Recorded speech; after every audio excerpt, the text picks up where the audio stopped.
Good afternoon, everyone. Welcome and thank you for joining us this afternoon for Remodeling Tradition, Creative Approaches to Urban Food Retail, a webinar hosted by the Johns Hopkins Center for Livable Future. My name is Ian Palmer and I'm a program director with Johns Hopkins Center for Livable Future and the Food Policy Networks Project. Karen Basarab, right there, is in the room with me today. And we're delighted to have with us this afternoon, Harold Black, Laura Belazis, and Raqueeb Bey. Raqueeb has not yet joined us, so we're gonna go ahead and get started, and then hopefully she will be joining us, but we'll start out with Harold. Before we begin the presentation, I just wanna go over a few of the features for Zoom. That's the video conference system that we're using. As you are entering the room, you will all be muted and muted throughout the discussion. If you have a question at any point during the conversation, you can type it in the Q&A box. Scroll down to the bottom of your screen or at the top of your screen, it can be either place, and just type it in, and then we'll reserve time at the end to answer most of the questions. You can also use the chat function if you want to use that instead. If you have any issues with sound, please send us a message via the chat box, also located on the floating toolbar. And you can use that to share any resources or comments that you want to share with the group. We'll be recording the discussion today, and it will go out to everybody that's been registered for the webinar. As mentioned before, the webinar is hosted by the Center for Livable Future. We are an interdisciplinary center located at the Johns Hopkins Bloomberg School of Public Health. Our work focuses on the intersection of diet, environment, food production, and public health. The Food Policy Networks Project is one of our projects with the goal to build capacity of food system stakeholders to influence local, state, regional, and tribal food systems through effective public policy. We do that through training, sharing best practices, networking with other food policy groups and leaders, and developing and providing food policy resource materials. If you aren't familiar with the project, we encourage you to check out our website. This is a picture of this actually down here. This is a picture of the website, and sign up to our listserv so you can hear about future webinars. Today we're talking about urban food retail methods. Food access is the number one topic that food policy councils work on, and food retail is frequently mentioned as one way to address food access issues. So earlier in the fall, we put out a question on our listserv to ask about projects that were addressing food retail models, and we got back a lot of suggestions. And the three people that you're going to hear from today were all recommended by people on the listserv. Raqueeb, thanks for joining us. You are. I just want to make sure you're unmuted. That's, oh, I guess she's muted now, right? Okay, so I'm going to start out by introducing Raqueeb, and then I'll introduce the other three. No one is using slides today, so they're going to all talk for about 10 minutes or so. And so this really is, the goal is to get a lot of questions going and have your interest really geared towards what they're responding to. So Raqueeb Bey is from Pittsburgh. She is an urban agriculturist, community activist, and mother of 6 phenomenal children. She is the Garden Resource Coordinator for Grow Pittsburgh Garden Resource Center, a tool lending library in Pittsburgh's East End. In 2011, Raqueeb founded Mama Africa's Green Scouts, a youth program that teaches community gardening, green sustainability, African-centered culture, and community leadership skills. In 2015, she also founded the Black Urban Gardeners and Farmers of Pittsburgh Co-op, where she's the executive director. She's a steering committee member for the Pittsburgh Food Policy Council and several other organizations, and she's also an advisory committee member for the University of Pittsburgh's Community Engagement Center, the Greater Hill District, to address food justice issues in Homewood. And Raqueeb is going to be speaking about an effort to bring a retail co-op to a historically Black community with a history of food apartheid conditions. After Raqueeb speaks, we're going to hear from Harold. Harold is the general manager for the Salvation Army's first nonprofit grocery store, DMG, standing for Doing the Most Good. He's been in his position for about 4 months, and during that time has made significant changes to the model to improve the store's performance. Harold's background is in food retail, having worked at Save-A-Lot for 15 years before taking the position at DMG. DMG's mission is to provide a clean, affordable place for residents of the local community to purchase fresh and healthy food and expand their cash or food stamp dollars through nutrition and smart spending education, wraparound social service offerings, and skilled workforce training opportunities. DMG is located in Northeast Baltimore. Laura Belazis is the Director of Food Access and Education at DC Central Kitchen, and she oversees the Healthy Corners and Stores and Nutrition and Community Education initiatives. Laura holds a bachelor's degree from the University of Virginia and a master's from Public Health from Johns Hopkins, where she focused on community-based public health and social determinants of health. She began her career as a Peace Corps volunteer in Mozambique, and she has over 10 years experience working to empower marginalized communities. She joined DC Central Kitchen in 2013, and she's going to be speaking about the Healthy Corner Stores program, which empowers small corner stores in under-resourced DC neighborhoods to stock and sell fresh, nutritious food. Their model uses a combination of direct wholesale distribution, infrastructure assistance, technical assistance and marketing support, and community-based nutrition education and outreach, along with SNAP incentives. So we're gonna start, Raqueeb, we're gonna turn it over to you, and you can talk to us about the Pittsburgh Food Co-op.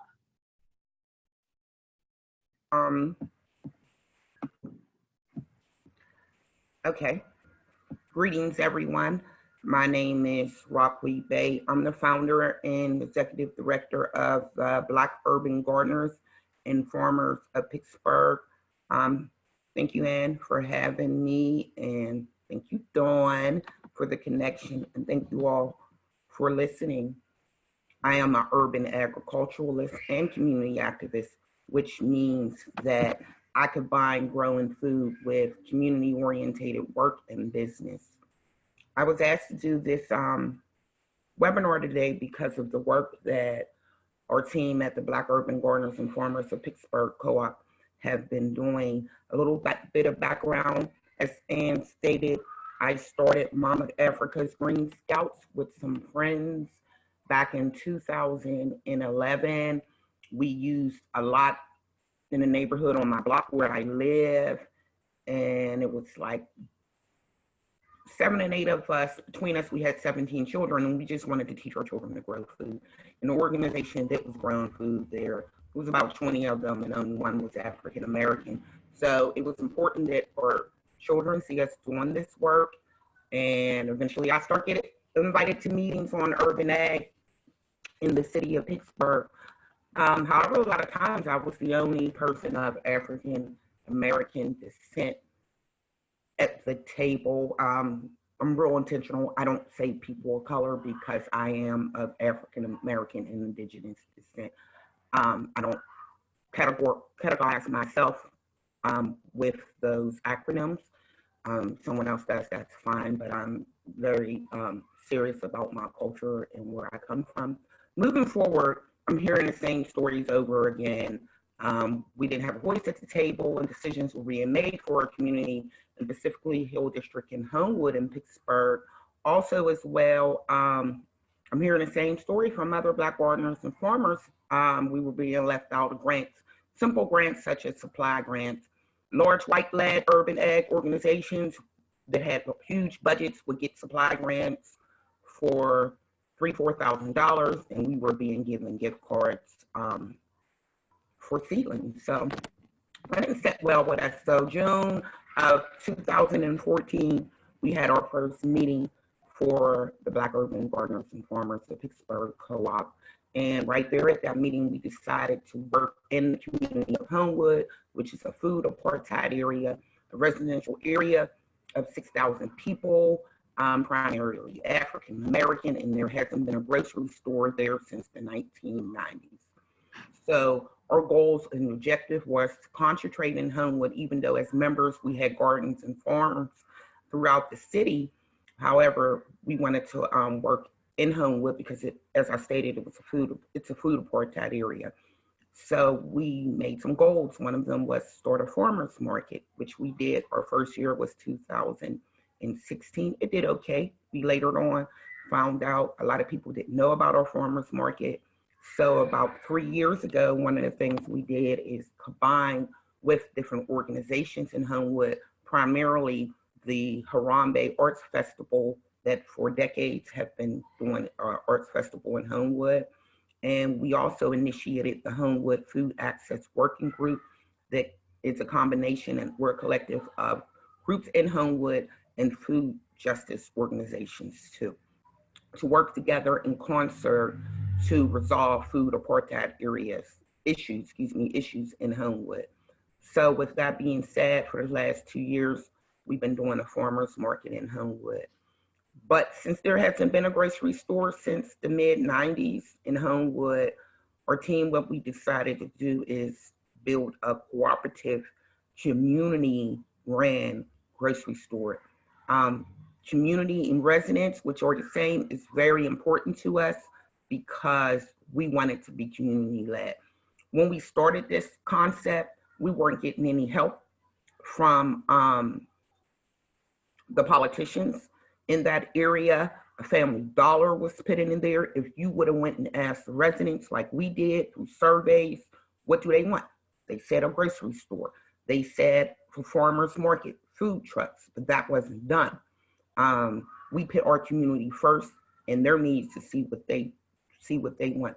So therefore, in initiating this community cooperative grocery store, we start doing the work. Eventually, the city of Pittsburgh mayor's office did reach out to us for help, and they are helping us. Eventually, the Urban Redevelopment Authority reached out to us in Homewood and offered us a building as well, and they have been very helpful. With that being said, in 2019, we started holding bi-monthly meetings with residents because we know what we want for a cooperative grocery store. Like, we have a model in mind, but it's more important what the residents want. That's paramount to us. So we just have caveats like there will not be any candy, sugar, drinks there, things of that nature, or tobacco. Other than that, it's what the residents want. So we've been working on this for a while.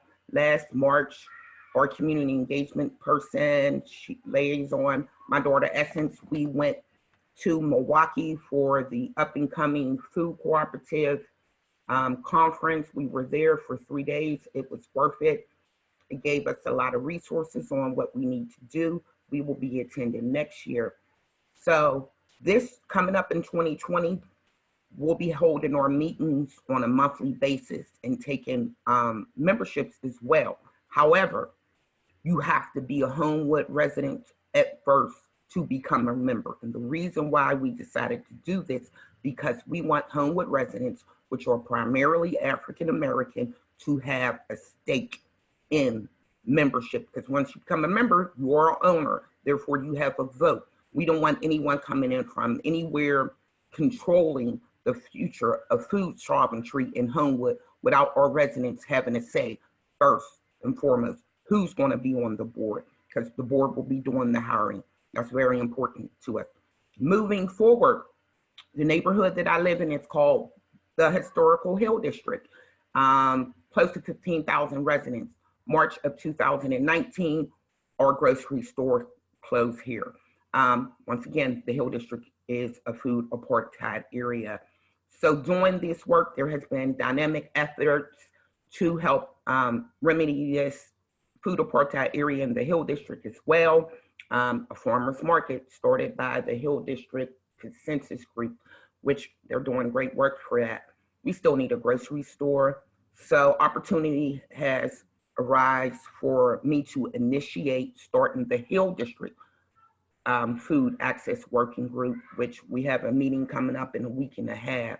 This is initiated by our team. However, we'll be working in unison with other organizations and food justice organizations in the Pittsburgh area to bring a food cooperative grocery store in Homewood as well.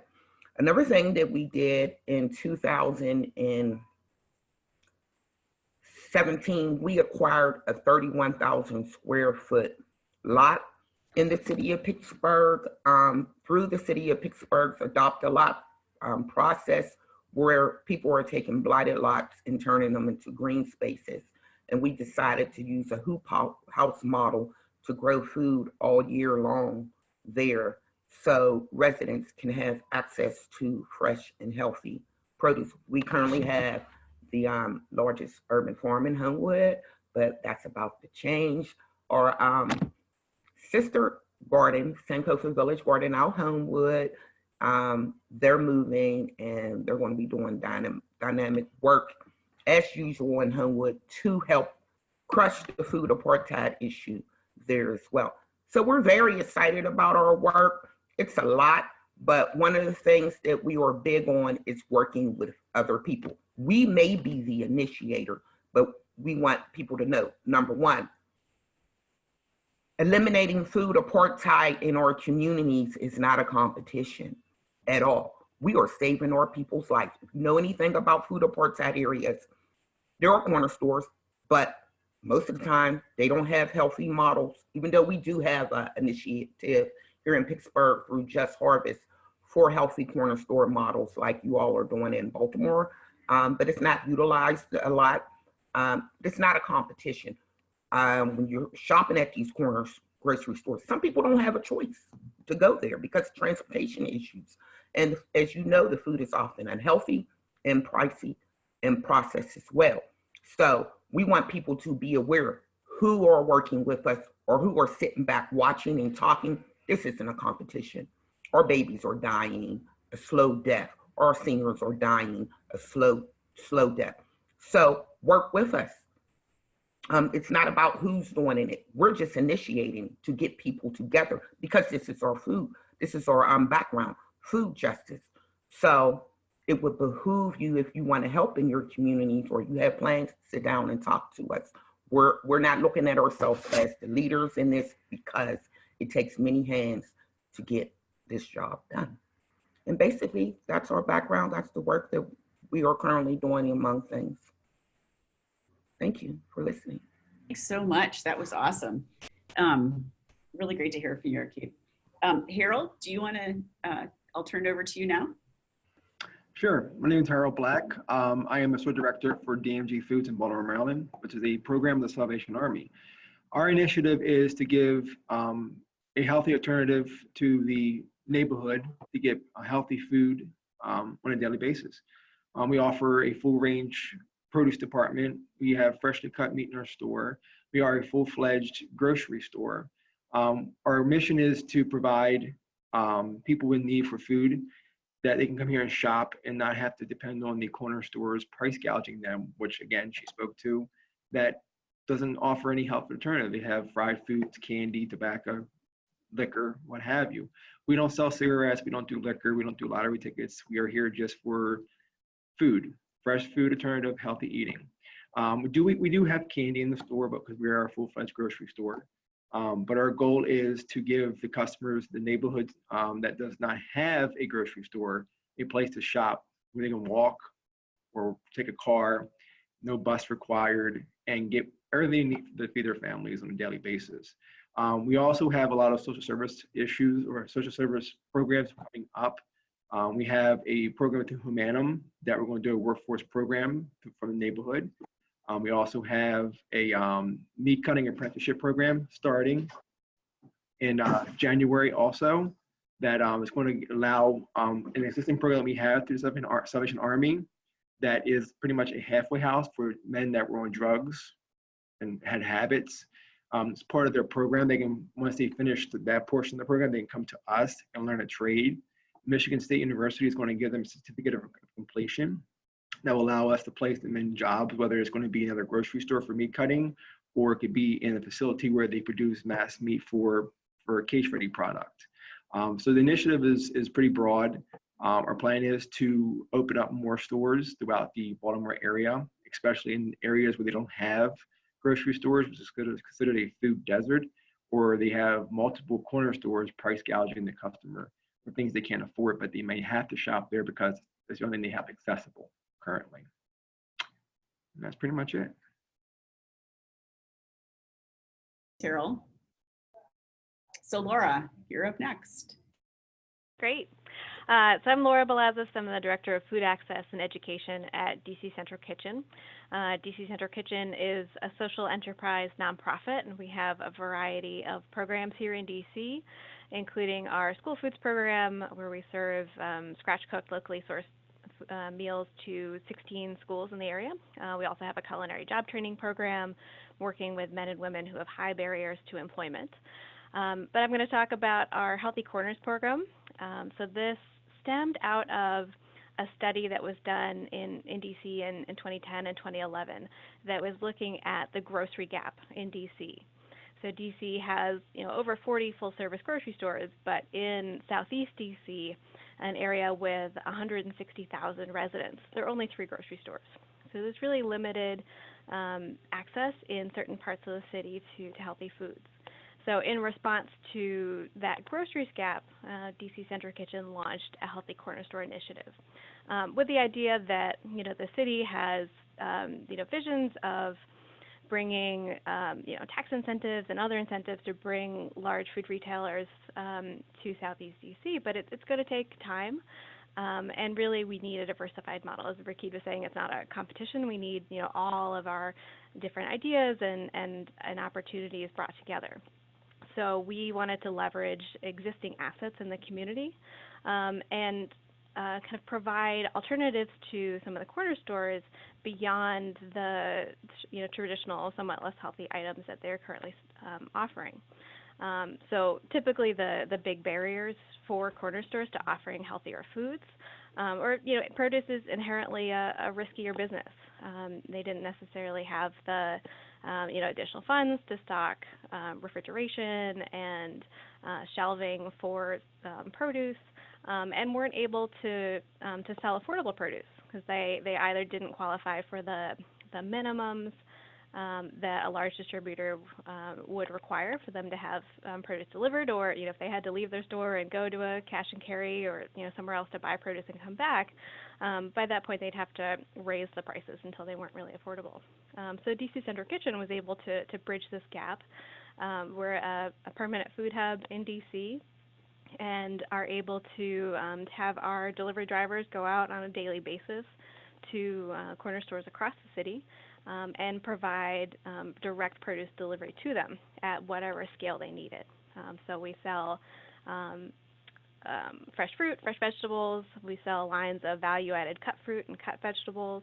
And stores can buy one of an item, they can buy a case of an item, or kind of increments thereof.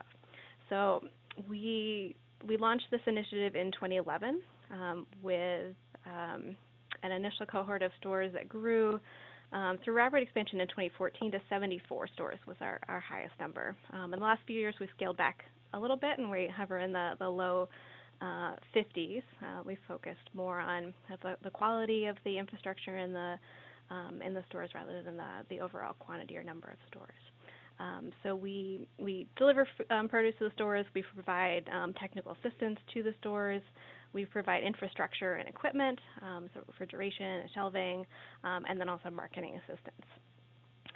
We also have minimum standards that the stores need to adhere to in order to be a part of the program. So they have to stock at least 5 varieties of fruits and 5 varieties of vegetables, and then they have a minimum purchasing threshold, and we also kind of recommend a maximum markup and ask them to stay within that markup of the wholesale price that we're selling the produce to them. And if they're not within those guidelines, then we work with them and see if they're willing to stay in the program. Otherwise, we have plenty of other retailers who would love to work with us instead. One of the things that I think is really interesting and unusual about the corner store market is we found in our customer surveys year over year that really consistently about 68% of customers report that they shop at their corner store either daily or almost daily.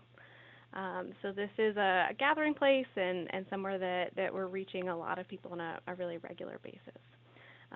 Something that was really new and exciting this last year, we were the recipient of a USDA Finney grant, now called GusNIP, and that offered the opportunity to bring a new type of incentive program to the corner stores. So a lot of folks might be familiar with this model in farmers markets or other retailers where customers get double dollars when they spend their SNAP or EBT benefits.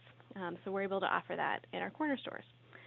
So the way that's been working in the last year or so, in a subset of 17 of our corner stores, when a customer comes in and spends $5 with their SNAP benefits, they get an additional $5 coupon for fresh fruits and vegetables. And we found this to be transformational in our stores. So in the first year of operating that program, we distributed 60,000 $5 coupons and had $220,000 worth of produce redeemed through that coupon program.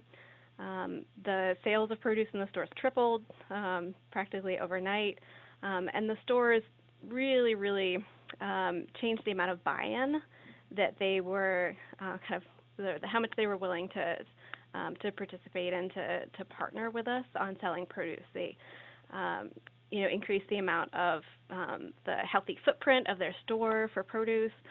They're willing to put in additional refrigeration to repurpose refrigerators in their stores. We've had some take out soda from one refrigerator and put in produce instead, or take out chip racks and replace them with produce. Or put prime spots at checkout for bananas instead of gummy bears. And we had a couple stores move a slushy machine to the back of the store and put produce in the front of the store instead. So all really great things. And then the varieties in the store really increased as well. So before we implemented that program in those 17 stores, they were stocking an average of 33 varieties of produce. And at the end of this year, they were stocking an average of 55 varieties in each store. So that was a great success. We also had, I thought, a pretty good reach with the program. We were able to look at the number of unique users of the program and found that we were reaching about 1 in 7 SNAP recipients in DC. So that's been a really great opportunity for us to grow the Healthy Corners program and really grow the program quality. The big challenges were, it was actually even more successful than we thought, and we've gone through those incentive dollars really quickly. So we're looking at opportunities to continue to grow that and to keep those incentives going in future years.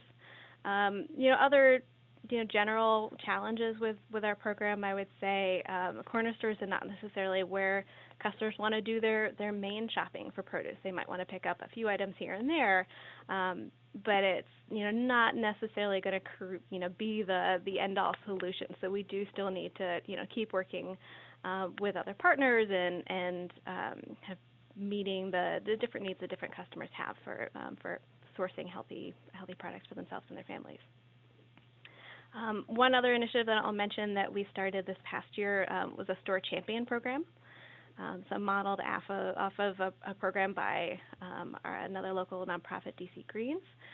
We hired community members who were already customers in our corner stores, and they became champions for their stores to bridge that kind of gap between the retailers and their staff and the community members. So they were able to really troubleshoot issues with the incentive program, to clear up any miscommunications, and then to provide really great day-to-day feedback to us about what customers were kind of feeling and experiencing in the stores. So that's been a really great new program that we're still taking a look at. Thank you, Laura. So we've got a couple of questions already. I'm going to, these I think are both for Laura.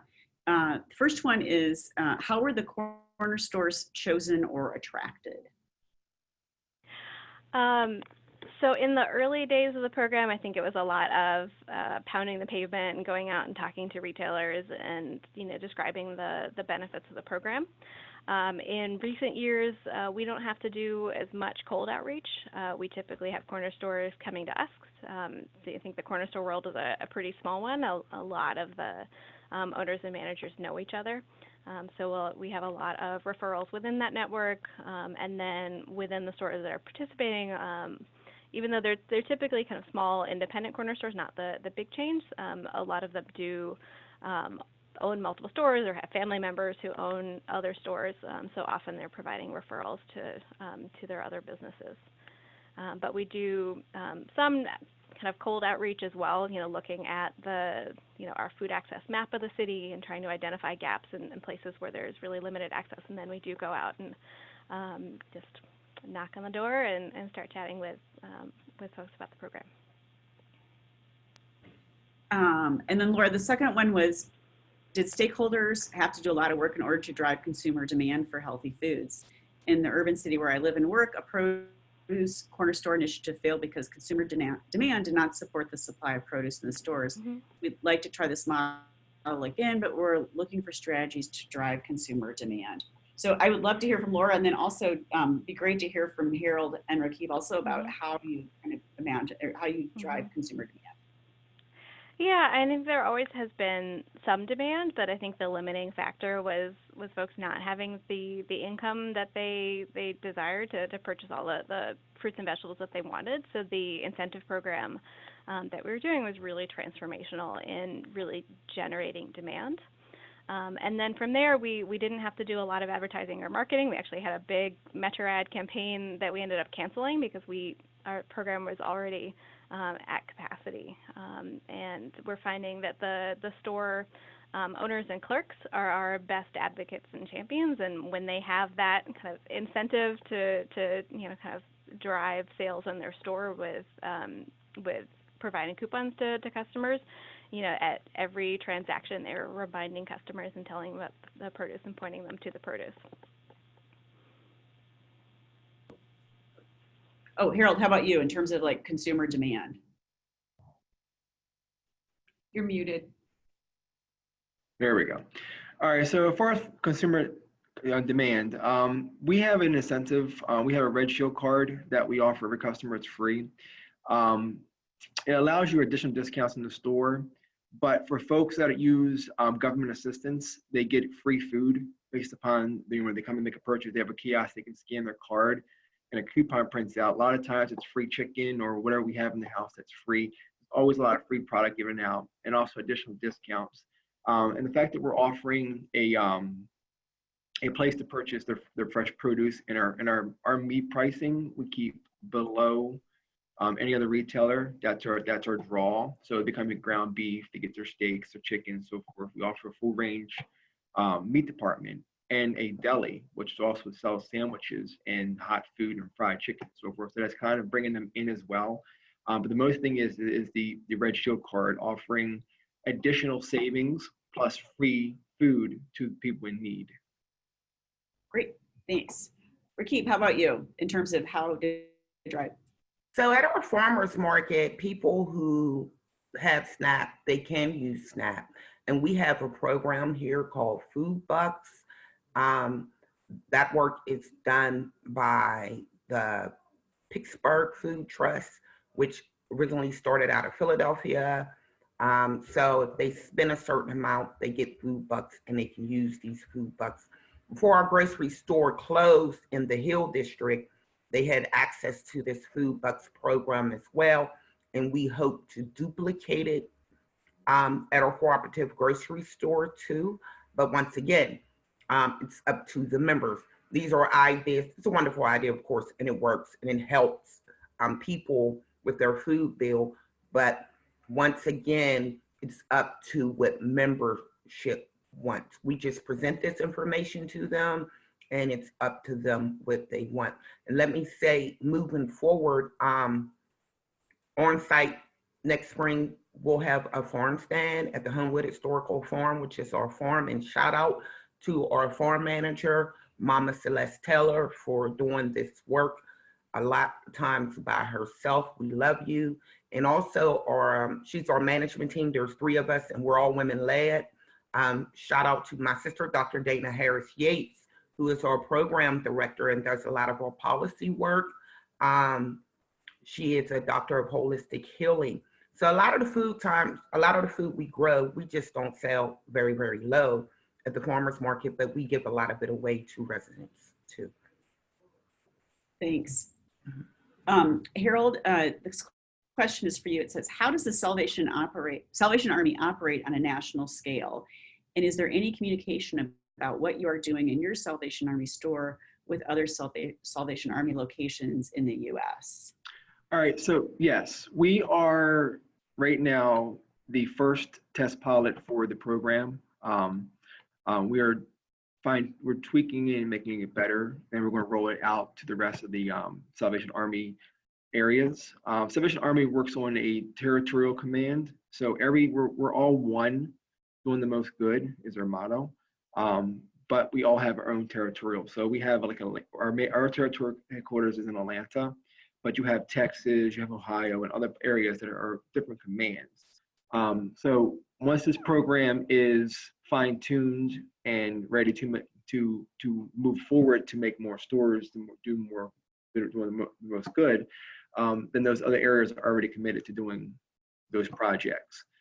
Everything we do, of course, is through Salvation Army, is through donations and grants. So those stores that open up are going to have to be funded by donations and grants, either from the city or from private investors that want to invest in the Salvation Army's programs, which it's multiple programs they invest in.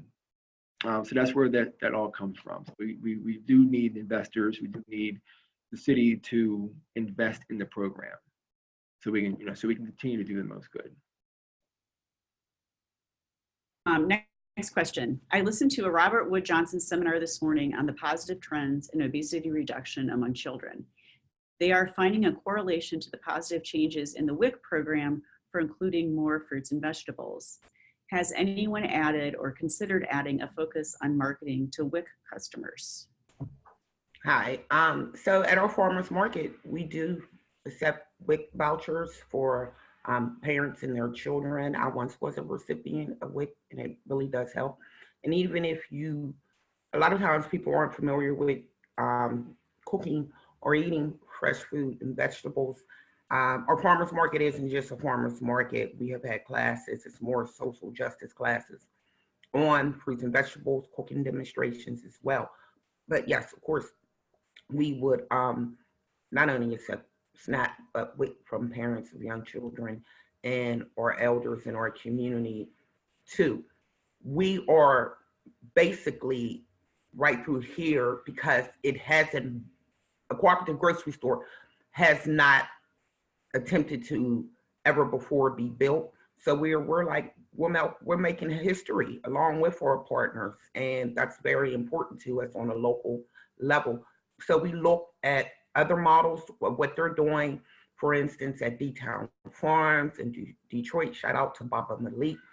And on a national basis, we are on webinars with the National Black Food and Justice Alliance, which is an awesome group. And there's so many people from across the country who are doing work. And we sit in these webinars, and I listen for ideas. For instance, Little Africa's cooperative store in Cleveland, shout out to the people there. We met them at the conference in Milwaukee, and so many other great people who we are learning from. And as far as doing these webinars with the National Black Food Justice Alliance, everybody shares, and we like that because we need help. It's not just us doing it. Once again, it takes many hands and many ideas and many thoughts. Thanks, Raqueeb. Go ahead, Laura. In DC, our corner stores had never participated in the WIC program in the past. Before this year, DC had very strict requirements on who could be a WIC retailer and what the vendor requirements were. That actually changed with some new legislation that we've been working really closely with city government on. So we've assisted 5 of our stores in applying to be WIC retailers and are anxiously awaiting to see if any of them are approved for that.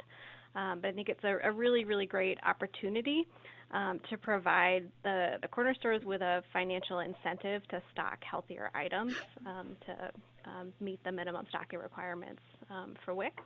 So we're really excited to do that, and I think it's a huge opportunity, particularly because in DC and kind of mirroring national trends, WIC redemption is really high for pregnant women and infants, but drops off really precipitously for children 1 to 5.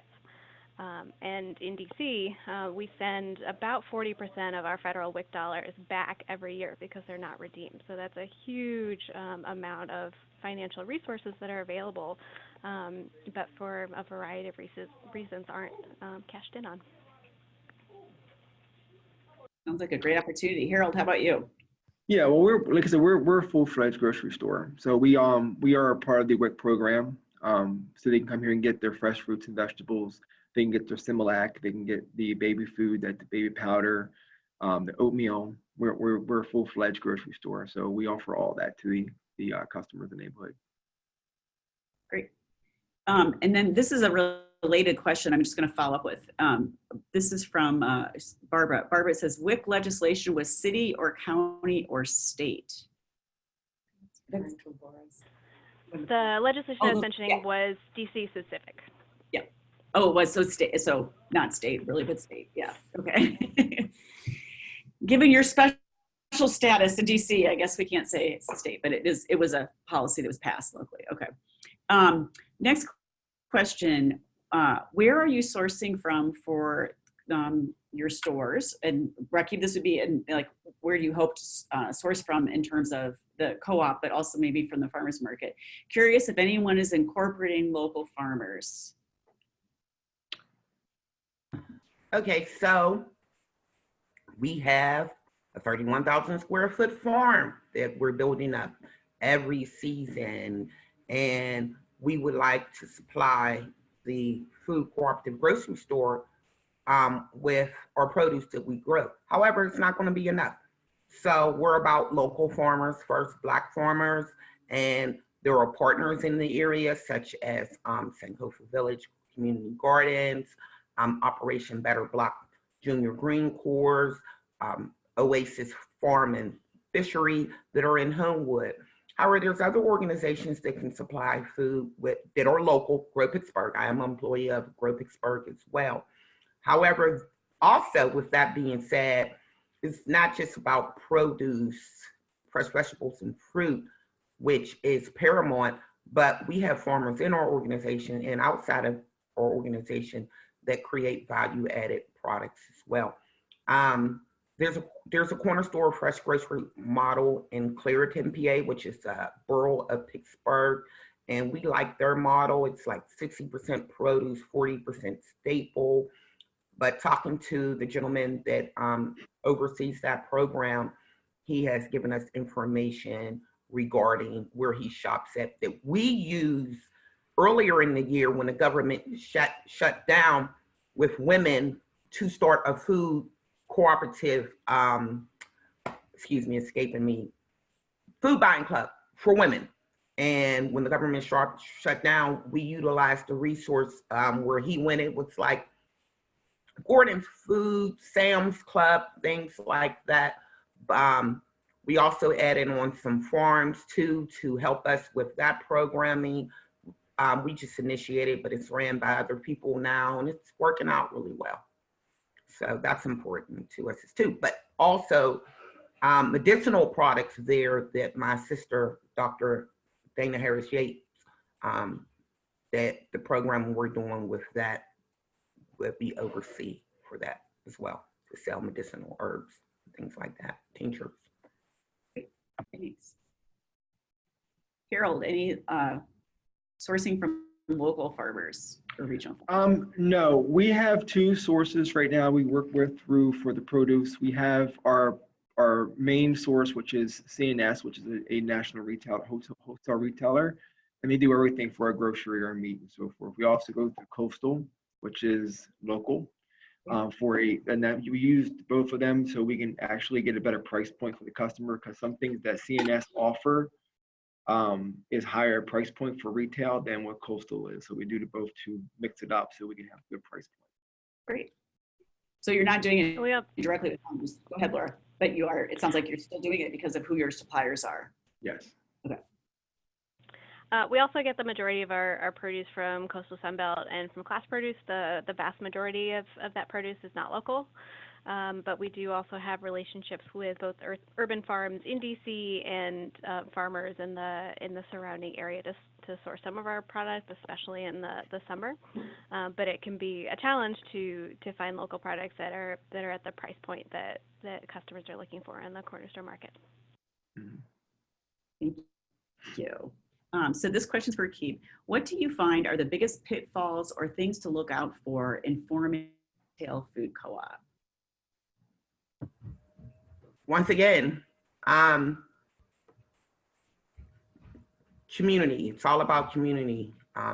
to us. Specifically, we use an African model that's called Ubuntu. I am because you are. So it would be fruitless to us not to seek out the community. The pitfall of that is getting the people to the meeting. So one of the things that was suggested to us is that we don't always have them during the day, during working hours, in the evening, sometimes in the weekend. We stay away from saying focus group. These are conversations, because that work and frighten people. And I definitely understand, because you have people that come in our community to get information and they leave. But that can be a pitfall. Outreach to the residents, getting them to come to meetings. A lot of the times, another pitfall is gentrification, which is basically unfair, unjust, and unequitable redevelopment in our communities, because things happen and community members aren't aware of them. That's a pitfall. Another pitfall is mental fortitude, where people really think this is a competition, and it isn't. But we love the work we do. It's hard work, and we pride ourselves in doing the best we can to reach out to the community. Thank you. Thanks. Okay, this is for Laura. Are retailers provided with any resources or guides to help them accept SNAP and make them aware of the strict rules that retailers must follow in order to be able to continue accepting SNAP? Yeah, so part of our selection criteria for stores that join our network, or are they already accepting SNAP, or are they willing to accept SNAP? And if they are interested in joining the SNAP program but not currently part of the program, then we do help with their SNAP applications. And then also in our regular technical assistance to the stores, help troubleshoot issues that arise. We also, last year, when some of the stocking requirements in WIC were going to change, we also kind of proactively communicated that to our stores, to make sure that they were aware of what was coming up and what changes were going into effect, to make sure that they were prepared for those changes. Great. And then also for Laura, can you describe the process around how you provide refrigeration, infrastructure, and training that you bring to the corner stores through your program? Sure. So that's also part of that kind of initial process that we go through the stores when they've expressed interest in becoming a Healthy Corner store. We walk through the store with them and talk about the ideal product placement for produce in their store, and look at where it's possible to put produce and how much space they're willing to dedicate to it. And based on that, we'll provide infrastructure that fits that space. So it could be that they start off with a small countertop box, and then over time, as they're building the demand for produce in their store, we might swap that out for a mid-sized refrigerator, a large refrigerator, and add additional baskets and shelving for produce. And so our staff are out regularly in the stores. Our program assistant is in the field most of the time, going out to the stores and troubleshooting any issues. And then our delivery drivers are also doing merchandising while they're in the stores, and they're taking the sales orders from the stores, and in many cases providing advice on what they think will sell. And so all of this is kind of part of an ongoing dialogue with the stores. Great, thank you. So this is for any of you. Is anyone using or familiar with equity food-oriented development? If so, what are your thoughts? Please, could they tell us what that is? I'm not familiar. I like to learn that. Erica, do you want to go ahead and type a little brief description of what that is? I'm not familiar with it either.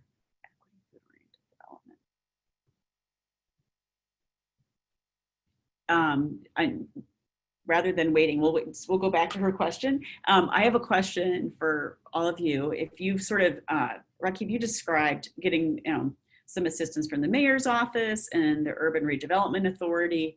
And I was just curious, because a lot of the people that attend our webinars are trying to work with policymakers and people in government to get, to convince them to support their efforts. So can you talk a little bit about your relationship with city government and how, what do you feel like were the compelling arguments or points that you had that you you brought to the table that, were effective for you? So several years ago, when our current mayor, when he came into office, he created transitional teams, and one of them was focused on health and wellness. In reading the report about food deserts, that's the term that was used, it labeled Homewood because of the food apartheid issues and other issues that go on in Homewood that has been set up by design, a death zone. And in 2019, the mayor's office has reached out to us and offered us assistance. That's great. Nothing from city council at all. As I stated, he was more concerned in putting Family Dollar in Homewood than he was concerned about putting a grocery store. If he would have asked residents what they needed, they would have told him what they told us.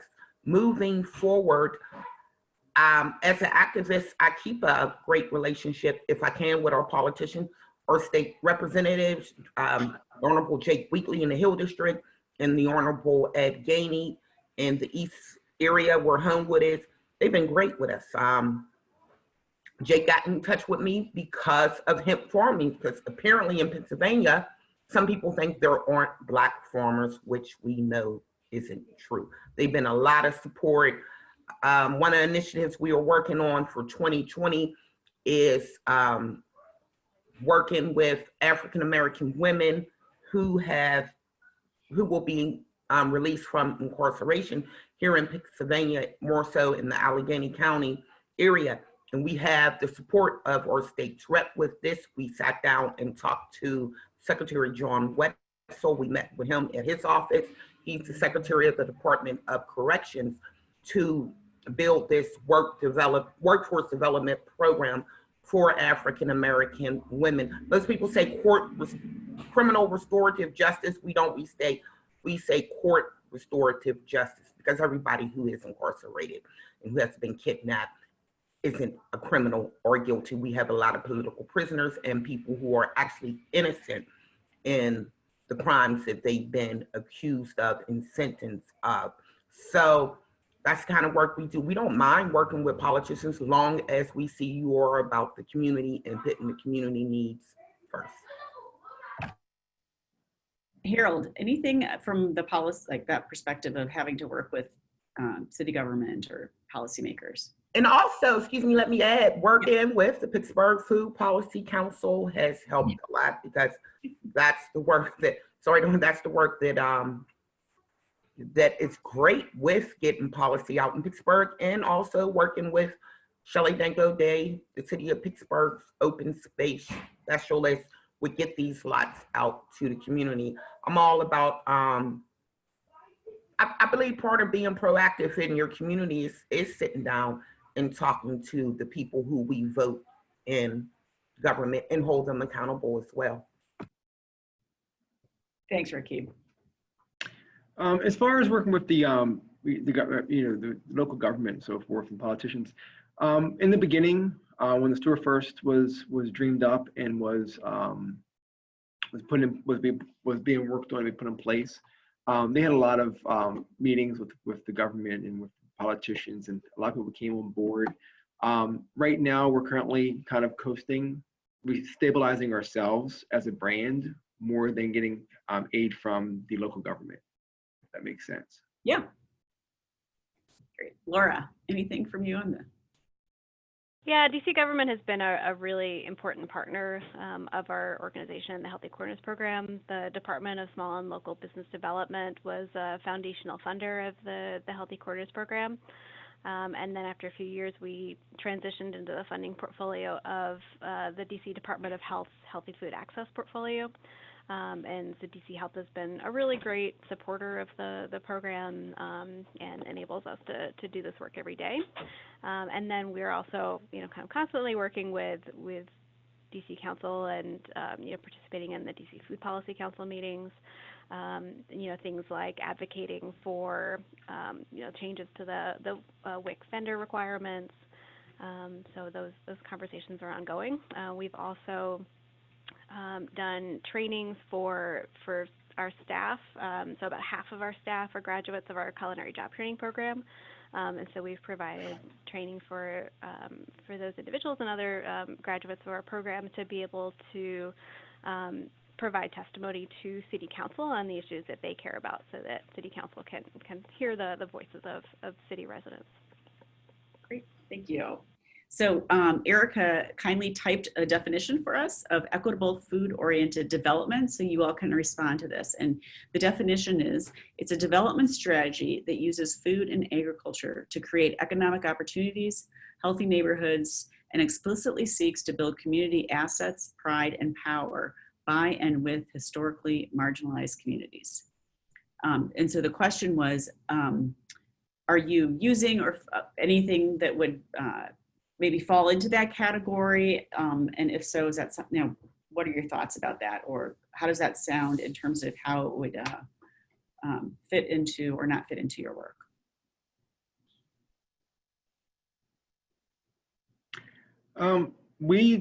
Again, I don't know fully exactly what she's asking.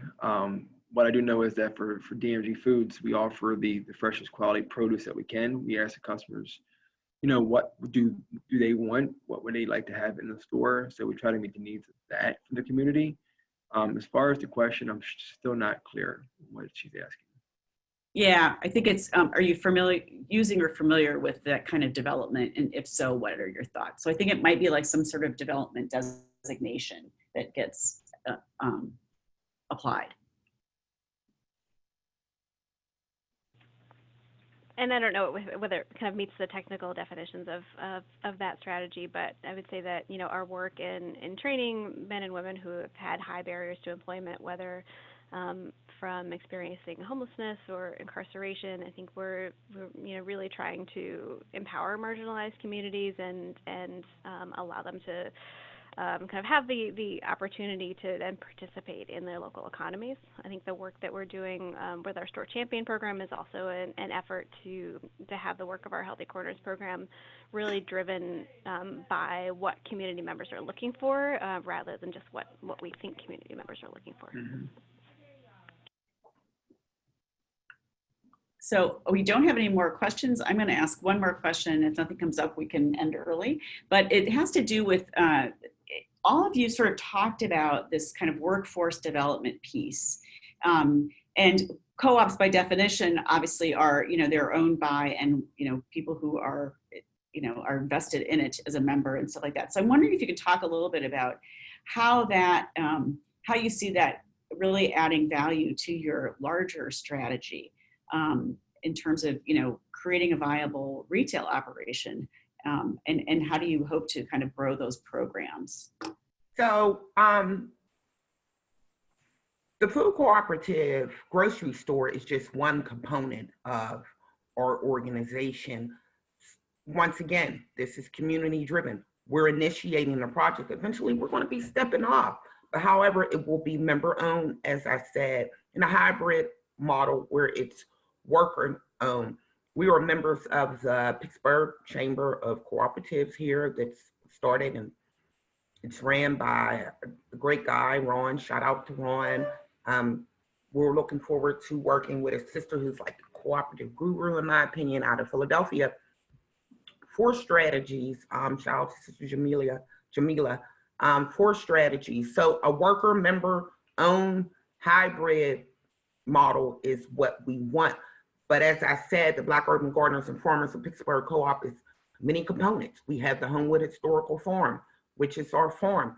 My sister, Dr. Dana Yates, she has a program where we're having a healing garden that will be focusing on working with single Black African-American mothers and students at the local school, which is right across the street, to help them alleviate issues medicinally, organically, through herbs such as depression, anxiety, and post-traumatic stress disorder. We are working with Black doulas for a prenatal garden as well. The workforce development program is for African-American women who will utilize our healing garden as well, reunification, and develop farming skills, because it's not just farming jobs. There's many jobs in the food sovereignty industry as well. And we're not just teaching them these skills, we are also teaching them how to be responsible for our communities and leadership skills as well that will help them with adjusting on the outside as well and reunification with their children. This is very important to us. So we have many moving parts in our organization, but we come together like Voltron to get the work done. Excellent. Thank you. Harold, do you want to go next and talk about? Sure. So our workforce program through Humanum is going to give people in the neighborhood opportunity to get a stable career or establish some type of initiative to be able to get into the grocery business. It also is a stepping stone for people that are already in retail. That, for instance, if they are a part-time clerk at Shoppers, they can join this program, and not only are they going to be learning additional material as far as in the grocery store business, they're also learning managerial functions as well. So it could be an opportunity to get a training tools to move their career forward. Also, people that doesn't have any type of work history, if they're worked in retail their day of their lives, they can come in here and they can learn a trade for that. That's just one piece of for the Humanum. The biggest portion that I enjoy mostly is the portion through Michigan State University, which is going to be our meat cutting apprenticeship program, which is going to be folks that had problems in their lives in the past that have decided to straighten up and do better. They can come on board and learn a trade, that they can become a butcher and they can take that trade across any platform they want. And they'll get certified for that, which is, I think, probably the best program I can think of right now. Both programs are great, but that one program is my favorite, honestly. Great. Thank you, Harold. Laura. Sure. So we say a lot that food alone can never end hunger. A lot of our programs are kind of rooted in food, but that's really the gathering place. And the culinary job training program is really at the heart of our mission, with the aim of breaking generational cycles of poverty. So that includes the culinary job training piece, but beyond that technical area, it's also the really foundational parts of that training program is self-empowerment training, and then it also includes financial literacy, credit building, information about first-time homebuyer programs, and really aiming to get at different dimensions of what is going to help someone provide for themselves, for their children, for their grandchildren, and the generations to come.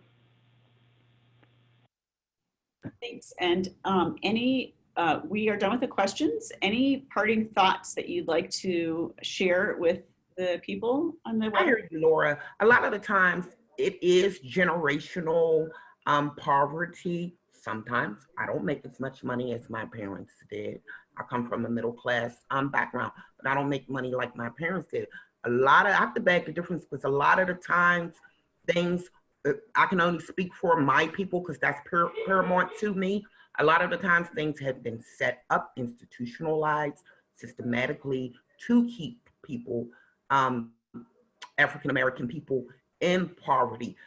What I will say, there's all kind of sovereignty out there, but the most sovereignty justice is food sovereignty, because everybody has to eat and everybody hasn't been given the opportunity to be able to shop for healthy foods in their community, to be able to get food all the time to feed their families as well. So food sovereignty and land access is paramount and the most important sovereignty, in my opinion. Yeah, to piggyback on that, that's the whole mission for what DMG is here for, is here to provide people within a neighborhood and communities a place to purchase their food in a clean environment without being price gouged, and have healthy alternatives to what they're currently purchasing, or driving down to a Save-A-Lot or an Aldi or a Walmart, and all they can afford is to purchase TV dinners and prepared foods, and they don't have any knowledge of how to prepare their fresh food because they're so used to getting the unhealthy salt-filled, sugar-filled product. So we're here to offer them an alternative, a place to purchase, fresh fruits, fresh vegetables, fresh meat, and a meal plan. We have a kiosk where they can choose healthy alternatives. They can actually print up a receipt that tells them the ingredients to what they want to make if they don't know how to make it, or if they're interested in making something they never made before, they can print it up and get the ingredients in the store. Thanks, Harold. And Laura. Sure. I would just kind of finish by saying that I think the work we do is only stronger because of, networks like this and learning from each other. So, I'm always happy to hear from others on ideas that everyone else has. I think, we're always interested in testing out kind of new, obviously we haven't solved the problem yet. So we really need all the ideas we can get on how to kind of test out new solutions. And then for anyone who's interested in the corner store initiatives or has a corner store program, we also convene quarterly healthy food retail calls of corner store programs across the country. So feel free to reach out to me about that. Great. Well, I want to thank all three of you for joining us today. This was a really stimulating discussion and very interesting. So I really appreciate you taking the time. We will send out some resources after the webinar, including the recording itself and the chat box. And if the three of you have any resources that you'd like to share with people who participated, that would be awesome. Thanks again and have a nice rest of your day. You too. Thank you. Thank you.